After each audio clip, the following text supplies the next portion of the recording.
Welcome to Soulful Conversations with Nadjejda. I'm Nadjejda Chapoteau. I'm an empowerment and confidence coach, spiritual teacher, and speaker. I help purpose driven women coaches and online entrepreneurs find their message, their niche in order for them to book their dream clients. And one of the things I'm really passionate about that I work with one of my clients and I'm really about empowering and inspiring people to do is to reconnect with their true selves and embrace their authentic self and sharing it boldly through their message in order to impact the world. I am so excited about my guest today. My guest today is Angela Maria Cruz. She is born and raised in the East Coast. She's an East Coast girl and has always enjoyed coloring outside the box and playing on her own by her own rules. A self-proclaimed rebel with a cause. I love that. Growing up, she was instilled the importance of attaining healthy habits, which has led her to pursue a career in the fitness and wellness industry. After the loss of what? After the loss of one of her greatest inspirations and being diagnosed with a chronic condition, she realized that life is too short and she made a commitment to take the leap and follow her dreams. And she is also about, while inspiring others to do the same. I love that. Thank you for joining me today, Angela. Thank you for having me. It's an honor. And just hear that intro. It's like that me you're talking about? I know, right? It's my own words. It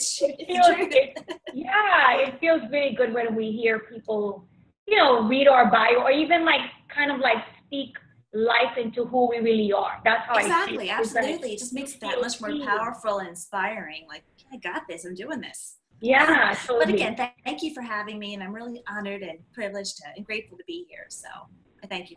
Thank you, and I'm really happy to have you here too.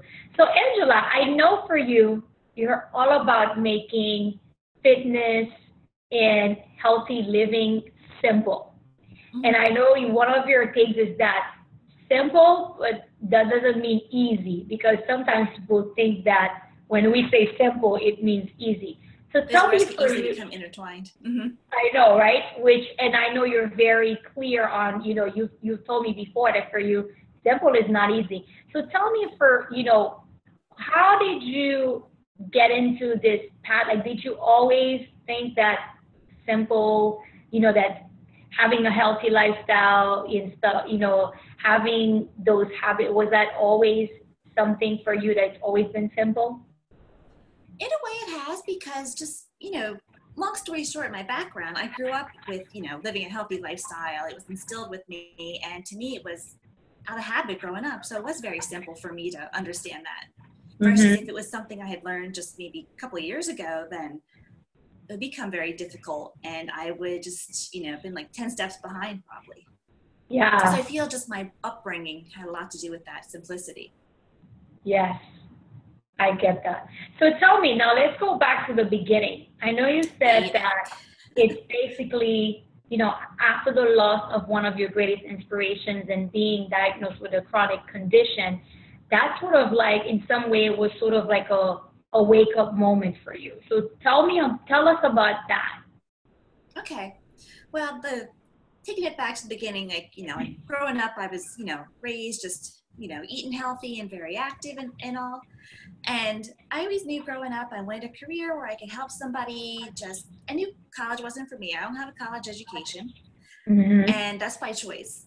And I come from a family of business owners and entrepreneurs. So I have that natural, that's in my DNA. And I wanted something, though, in the health and wellness industry where I could take everything that I was instilled with, I grew up with, and I was passionate about, and share that with others. So, I became a massage therapist in 2006. And that really was like my beginning. I learned anatomy, physiology, just how the body functioned, which I'm just fascinated by, how our human body is so small, but how much goes on in it and how much we are capable of. Mm-hmm. So then I thought, I really want something on my own. I got my personal training certification. I just, educated myself in the industry and everything, and I worked. And then in 2008, I lost my grandmother. She passed away, and she was my biggest influence in my life. She was very intuitive, she was very humble, and she was very wise. You know, she came from Puerto Rico, so she had a lot of wisdom. And growing up with absolutely, you know, pretty much nothing, but she was just so wise and just so, she always put everyone else's needs before her own. And when she passed away, I remember before she passed away, last time I saw her, she told me, you know, she would always speak to me in Spanish and whatnot, but always pray for me and tell me that you're going to be all right. Anything you do, you're going to be protected. You've got this. Anything in life. And I always took that with me.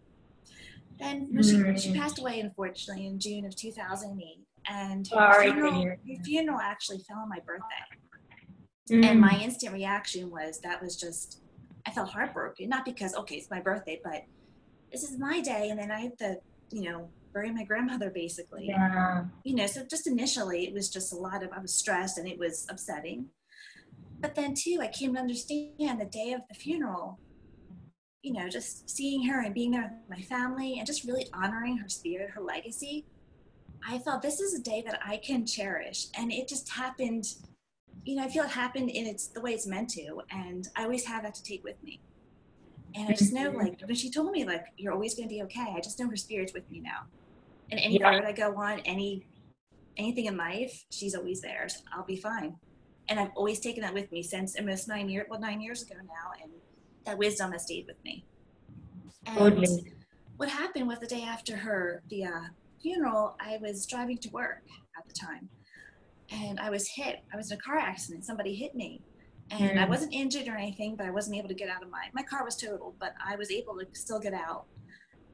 But I just knew in an instant she was there protecting me. Her spirit was there. She's my guardian angel. I tell her she's my guardian angel. That's who I have protecting me. And I just knew from there, I have that trust. So that was really just something that really moved me, and I take with me from this day forward, from then to now and forward. Yeah. So, you know, I just want to touch on that before I move into your condition. I love that perspective, like how that shift in perspective that you shared, because, you know, at first you were like, you know, it's my day and I have to bury her, but then you shifted it and actually saw the gift in it. And you made me think about how, you know, how that is so important, because often we tend to see the negative of stuff. We don't choose to see the positive, and it's that shift of perception that actually can see where we can see the gift in it, you know. And just like I think it was about last year, so it wasn't 2 years ago. Last year, my mom lost one of her sisters. And I remember, thank you. And I remember she had been sick for a while, although we didn't think she was going to pass, but she had been dealing with diabetic and was always having some issues. But I remember, you know, when she passed and they were going to have a funeral, they said they were going to have it on the day of one of my cousins, who is her goddaughter's birthday. And we were all like, why are they doing the funeral that day? You know, and even my cousin, but I realized how, okay, we could have shifted it, you know, into, okay. And I love how you share that, because it made me think about the next time I talk to my cousin, if she ever brings that up, I could actually tell her, like, what did she tell you that was very inspiring, or something that you could choose to see that, you know, or even if something like that were to happen. So I love how, you know, that shift of perspective, you know, your perspective really made you see things differently. So yeah, love that. And so then tell me what happened, you know, the next day, just with the accident, everything was fine, and it was a miracle, and she was there. I just knew it instantly. Yeah, she's there. Knew it. Yeah, definitely. I love that. So tell me about the chronic, and what is it with your chronic condition that also was in some way sort of like a wake-up call that you needed to, that life is short and you need to like live life fully. You need to step in, you know, take that leap of faith and really follow your dream. Again, all with my perspective. So then, you know, early 2011, I went to a routine physical Mm-hmm. my yearly checkup, and my doctor had noticed an enlargement on the front of my throat, my thyroid gland. And she said, have you been having any conditions? There's an enlargement in your thyroid. I knew of the thyroid, but I didn't know anything about like what it did or whatnot at the time. And so I went to a specialist, I had lab work done and ultrasounds, and turns out that I was diagnosed with hypothyroidism. And my instant reaction was, oh my gosh, I'm young, I'm healthy, I take care of myself. You start thinking, but I'm this.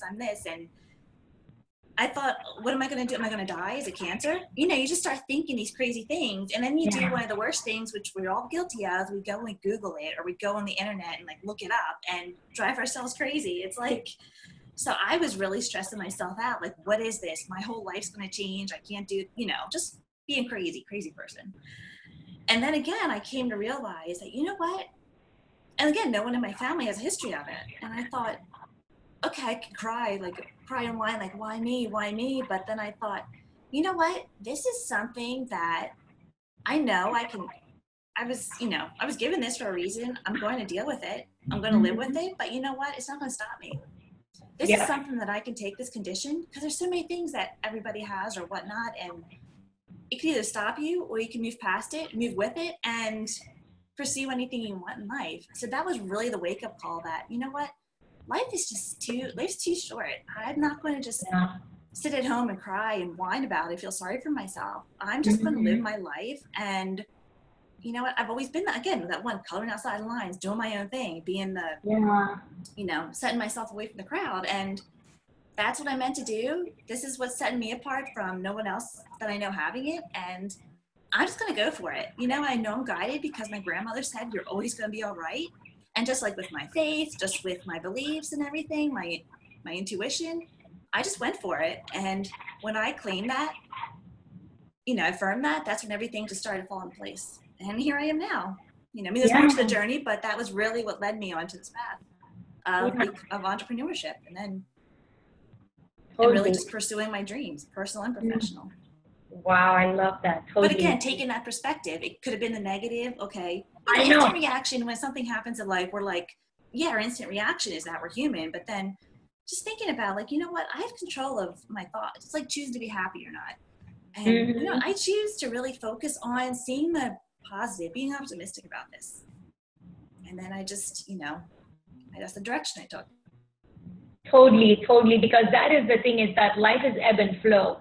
And when we're in the ebb, if we can choose to stay there and wallow and whatever and be like, oh my God, poor me, whatever, or we can actually choose to fully embrace what's happening and actually shift our perception of it. You know what I mean? Exactly. So, which is what I see with both, with both situations. That's exactly what you did. So totally get that. So tell me now, I know for you, can't recall if this was during this conversation, but,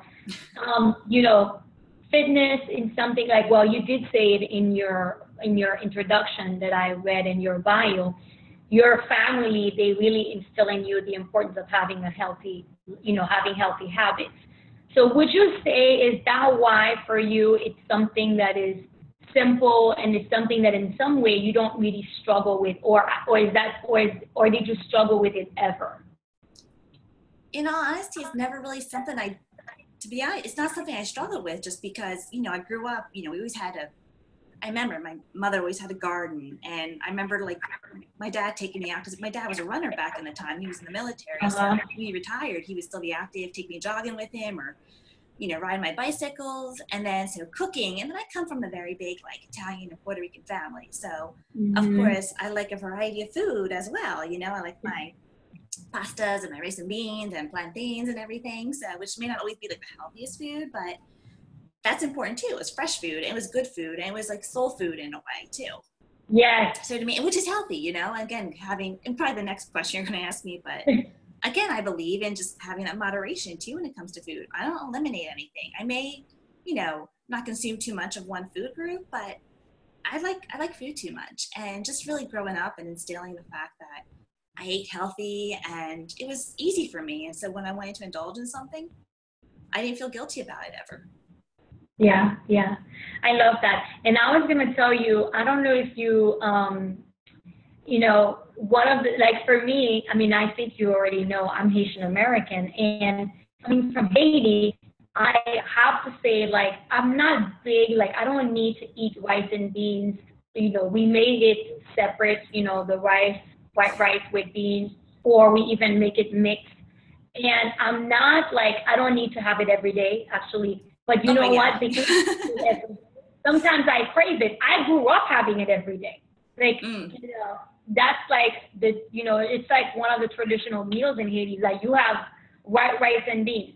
Whether it could be, usually it's red beans, but sometimes they'll make, green or white, whatever. But the thing is that what I wanted to share is that if I feel sick, because I don't really eat it that much now, I don't make it, I don't cook it all the time, whenever I feel sick, and when you feel sick, you're not very hungry, at least that's me, I don't eat much. Whenever I start feeling better, I remember especially when I was in DC, where Haitian food was not available, even though it's not like it's that available, at least not where I live, but, in the neighborhood where I live in Miami. But I remember I would crave mixed rice and beans when you're talking about the soul food, and I would either be like, oh my God, and I would try to find something that's like the closest to it if I was not feeling good enough to cook it, or I would be cooking it, Right. I totally get it. So my thing is, I was going to go, and I think that you already knew I was going to go there because I think you kind of were hinting to it, is that I know one of your things, yes, I know one of your things is moderation and not deprivation. So tell us about that. And that's one thing, and you see it a lot of time, much in the fitness and the wellness industry and whatnot, is, say someone's starting a new food plan. I don't like to use the word diet. That's one thing. So they're changing their eating habits to healthier options and whatnot.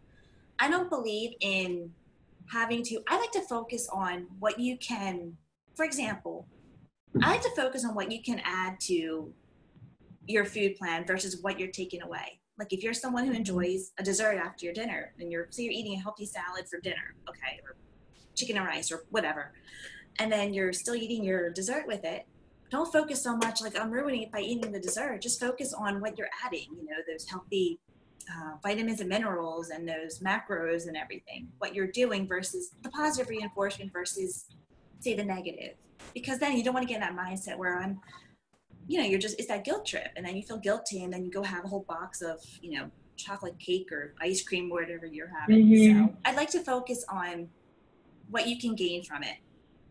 Gain from that mindset, not gain from like weight or whatnot, gain of that confidence versus, oh, I'm depriving myself of. Because it may sound negative too, if it's like, okay, I'm going to say just the word diet here, even though I don't like to, but someone says, I think I want a diet, but I can't eat this. Don't focus on that. I don't like the word diet too. It says, die in it. And I like to take the word diet and then just shift the words. It spells edit. So what can you edit from what you're eating? Oh, I love that. Kind of twist it around. So just focus on, so basically what I'm saying here is when you're changing your eating habits, when you eat healthier foods, start adding like your greens or whatnot, or fruits and vegetables, and not focus so much on what you're taking away, because then it becomes habitual over time and you're not even thinking about that dessert. Or when you do, you're not feeling guilty about it.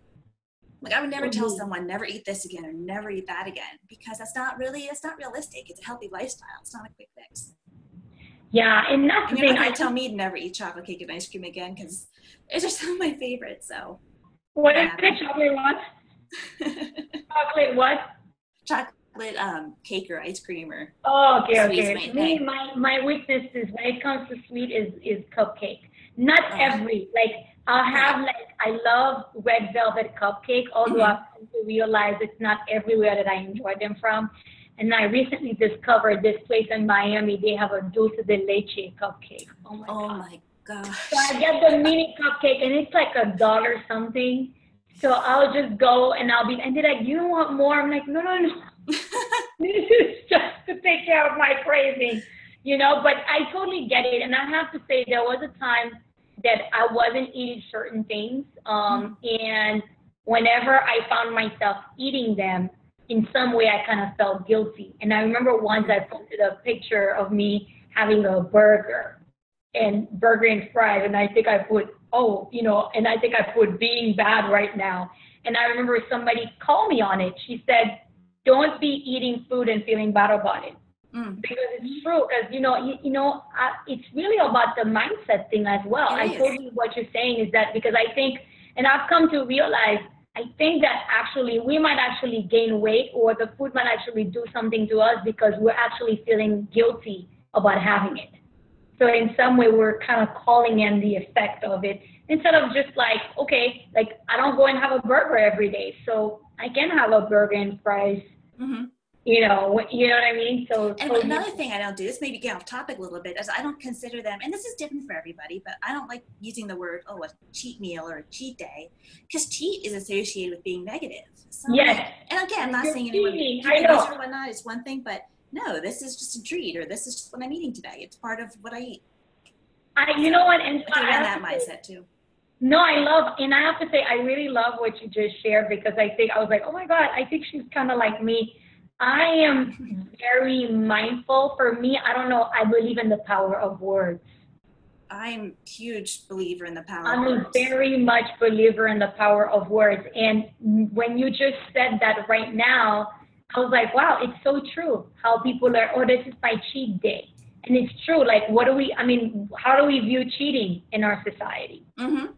So, wow, thanks for sharing that, because I am all for words. Actually, I had a guest recently, my journal right here, the scale.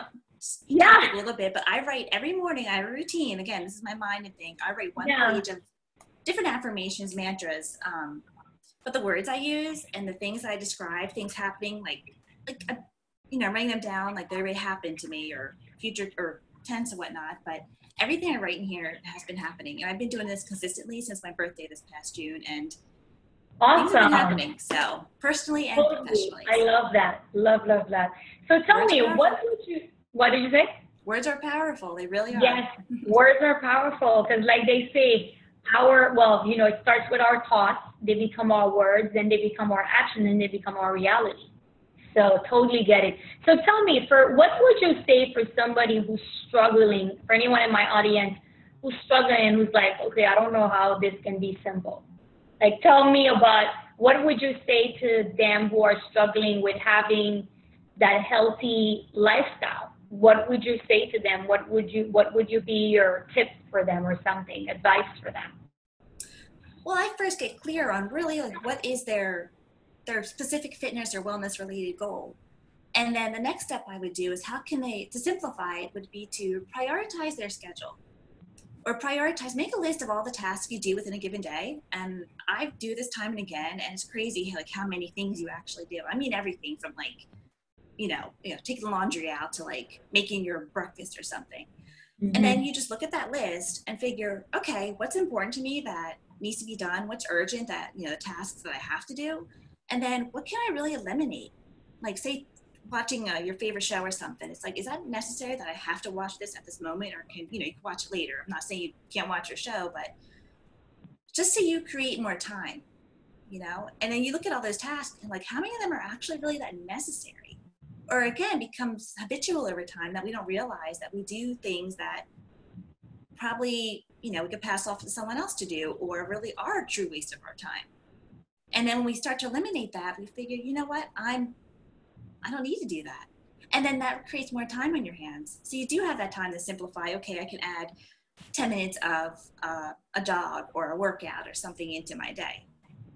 Because we all have the same 24 hours, 7 days in a week. So really just prioritizing that schedule, looking at your to-do list. Because we become, we work these busy, crazy schedules in a fast-paced world, and we have everything, touch of a button. But when we really slow down and we're mindful again, we just look at our task and think, you know what, we are capable of doing, accomplishing our goals and prioritizing and simplifying, but just really focusing on what's important to us, what we value, and what can we eliminate. Yeah. No, I love that. And I actually, what I'm hearing you say is basically, first of all, why are you doing it?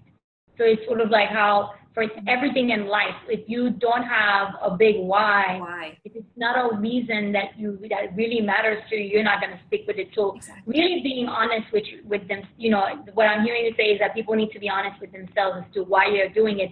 And then they also need to look at how are they spending their day, where is their Mm-hmm. energy and time going, and start eliminating. Because I mean, especially now in the age of social media, like I have to say, I took a social media break, which I think you know. Yes. Oh, that's so important. And I was like, oh my God, like I just was like, oh, I don't have to go on social media.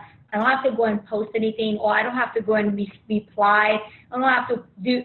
And then I was like I noticed that it's like I have more time than I thought I had. And then even your thoughts and everything too. It's like, oh, I don't have to. Oh, and you did mention a really big one, social media. And I know, being, virtual entrepreneurs, obviously, our part of our work is social media. But also too, aside from just the work, we go on just for, play or just and we're scrolling, socializing. It's like, wait a minute, it becomes, or how many times do we see just, people in general who aren't virtual entrepreneurs just, or reading feeds or things that really aren't that important, or some fake story, or just some gossip, or totally.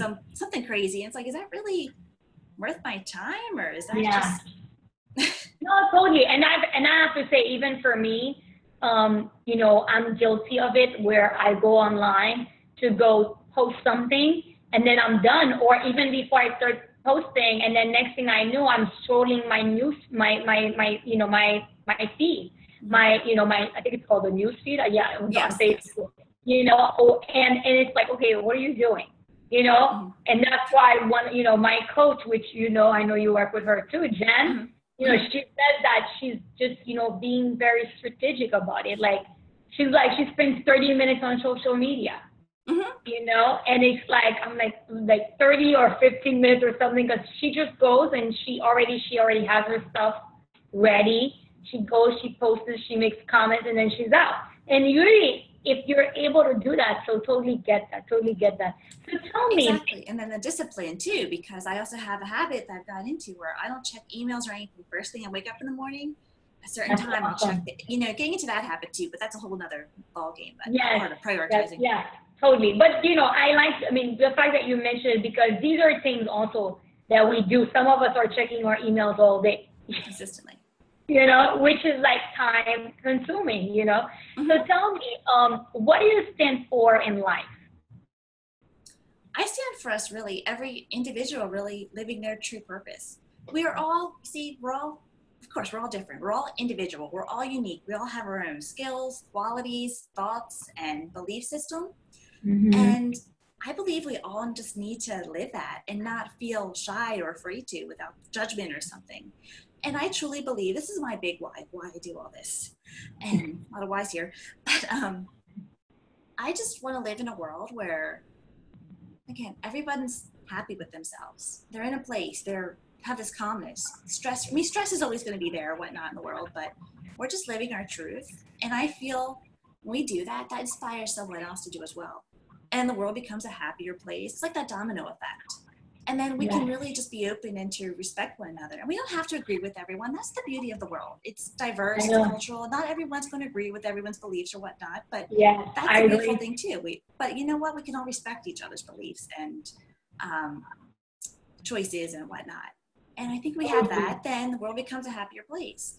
So basically, I take everything I do, starting with fitness and wellness, really starting internally, feeling good about yourself, changing your words, your thoughts, and focusing on the positive reinforcement versus the negative. You start small, you get to that place, you're taking care of yourself, you're feeling good about yourself, and then that spreads, that inspires others around you without you even noticing it. That's great. Totally. So it gets to the spot where, the world becomes a happier place. We feel good about ourselves, that spreads, and everyone else feels good about themselves. Because we're influenced by one another. As human beings, we're powerful, and we subconsciously inspire people. It just depends if you have negative feelings or positive feelings. And they say, you're what's that quote or something? The sum of the 5 people you hang around. I think something like that. I don't. You're like basically the 5 people you hang around, or basically who you are. There's a quote something around that. You become a product of something like that. I don't remember. You're a product of your environment, or something along that. Yeah, something along that. So I feel just taking care of yourself, being in alignment, that spreads, and then you're happier, and we're all happier, influenced by one another. Totally. We all have it within us. We have everything we need already. And also we live, and I also say too, one of my biggest quotes that I like to go by is break the rules and never settle. And when I mean break the rules, I mean break the rules of society. You know, we need rules, of course, but don't fall under society's pressures or standards, because some of them are so unrealistic and they don't make us happy individually. So this is why I've always been one to color outside the lines. And it sets us all apart. So, you know, instead of following that standard, what you think you have to do, or you're going to be judged if you don't, then you're not being true to your TV or radio. It's like, oh, buy this, you need this. It never seems like we have enough, but we have everything we need. Totally. And that's part of why I like say simplify. It's fitness and wellness. It's not that difficult. It's simple. You don't need to take 10,000, you know, pills or something, or, you know, drink this. There's no magic pill. There's no magic fairy dust or anything. We have everything we need. Great. Thank you. Yes, I love that. So I'm hearing in some way what you're saying is that basically everyone, you stand for everyone being happy and everyone being their own person. And even if we don't agree with each other, but we can do it, you know, without having to disagree. Without being disagreeable. Agree to disagree. There. Yeah, we could agree to disagree. Totally. Yes. Great. Yeah, I love that, Angela. So tell me, I want you to, you know, so now we're done with pretty much with the interview part. I want you to tell my audience about a little bit more about your work, where they can connect with you, and also, I know you have a free offer, you have a free gift for them. So I want you to tell them about that, and also, don't worry, you know, just so you guys know, so Angela, you don't have to worry about spelling anything. All her info, her website, social media pages, the link to her offer are going to be on my website under the video. So, you know, don't worry about, you know, thinking that, oh my God, I have to like spell things out. So yeah, go ahead and tell Get your pen and paper ready, yeah. I know, right? Yeah, so you can go ahead and tell them. Okay, so right now what I'm offering is I have a wellness assessment that I'm offering right now. It's 30 minutes, and you do this virtually, like on video with me. We'll go over something specific that you're struggling with right now, and that could be something from, you know, what's a good meal plan, or how do I make a grocery list that fits into my schedule, or another big one I get from people is I don't know what exercises I can do, and I do like little simple fitness videos that are under 3 minutes. Yeah. So I'm offering that. It's a 30-minute wellness assessment for $55. And then I have a free opt-in, which is 5 simple steps to crush your fitness and wellness goals. And again, that's getting clear on why your healthy lifestyle is important to you, and really helping you take the steps to prioritize that busy schedule. So you can start to eliminate what isn't really going to feed you in achieving those long-term goals. And then really, you know, just how do you pass those obstacles, and how do you build that support network and everything, so you can achieve not just your fitness and wellness goals, but then success in the long run as well. That's great. And that's available on my website. And that's my gift to you. That's awesome. And Angela, do you want to tell them a little bit, you know, tell them about what you do in terms of, and then if you want to tell them about your social media pages, although it'll be there, but you can give them the name, where, you know, how they can find you on social media. Mm-hmm. So currently I am doing, with the wellness assessment, I'm doing health and wellness coaching, you know, goal setting and everything, but I'm also developing my signature program, which is online fitness training, personal training, and exercise programming, which is in the early stages right now, but because I have that, you know, of course I have fitness and wellness background, so I'm tying my coaching into my ultimate package of the online virtual training. So you can take my videos that are personally designed for you, and you can take them with you. So you have me in your pocket. Great. Thank you so much for that. Thank you. Well, thank you so much for joining me today. Thank you for having me. This was so much fun. Yes, and thank you everyone who are taking the time to listen. Yes, thank you everyone for watching. I appreciate it. Yeah, I hope you guys find value in this. So if you are interested in hearing from this, please feel free to subscribe to my podcast. And also, you can also visit my website, lovelightcoaching.com, where you can subscribe to my email list, and you can get each episode delivered to your inbox. And also, you will be getting weekly tips and inspiration from me. And once you do provide your email address and name, you also get my free gift, which is my 7 questions to help you reconnect with yourself and have an aligned message in your business. Okay, yes, so thank you again. Thanks, everyone. Angela, I'll see you soon. I will indeed. Thank you so much. Everyone. Love Thank and you light. again for tuning in. Yeah, Got my as you dance all shoes know, on. I I got love my to salsa shoes dance. on. Let's go. Okay, bye. Take care, Bye-bye. everyone.